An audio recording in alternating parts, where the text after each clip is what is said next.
வருகிறார். அப்போ இந்த ஆசா ராஜா என்ன பண்றாருன்னு பார்த்தீங்கன்னா, அந்த பாஷாவுக்கு பயந்து, இஸ்ரவேலின் ராஜாவாகிய பாஷாவுக்கு பயந்து, யூதாவின் ராஜாவாகிய ஆசா என்ன பண்றாரு, சீரிய தேசத்து ராஜாவிடத்துக்கு ஓடி போறாரு. கர்த்தரை தேட மறந்துட்டாரு பாருங்களேன். இவ்வளவு நாட்களும் முதலாவதாக முதன்மையாக கர்த்தரை வைத்து அவரு தேடினாரு. இப்போ ஒரு பிரச்சனை வருது என்று தெரிந்தவுடன் அவரு சீரிய நாட்டு ராஜாவை தேடி என்ன செய்றார் போகிறார். அப்பொழுதும் தேவனுடைய மனுஷனாகிய ஒரு மனுஷன் வந்து என்ன செய்றாரு, ஒரு ஞான திருஷ்டிக்காரன். அவன் வந்து அனானி. அவன் பேரு அனானி.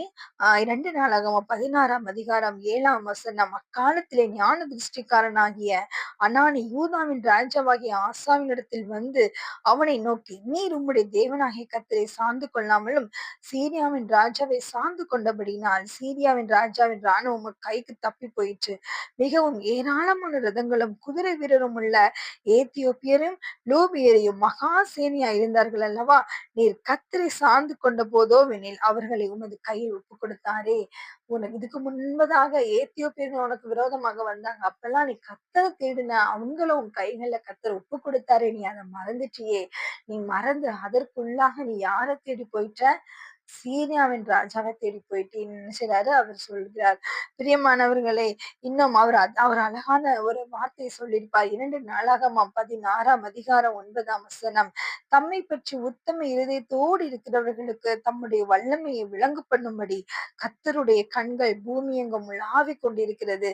இந்த விஷயத்தில் மதியில்லாதவராயிருந்தீர். ஆகையால் இது முதற்கொண்டு உமக்கு யுத்தங்கள் நேரிடும் என்றார். பாத்தீங்களா? கர்த்தர நீ விட்டுட்டு, நீ வந்து மனிதர்களை தேடினனால, இந்த வருஷம் முதற்கொண்டு உனக்கு யுத்தங்கள் வரும். எவ்வளவு நாள் யுத்தம் இல்லாம இருந்துச்சு? 35 வருடங்கள் யுத்தம் இல்லாமல் இருந்தது.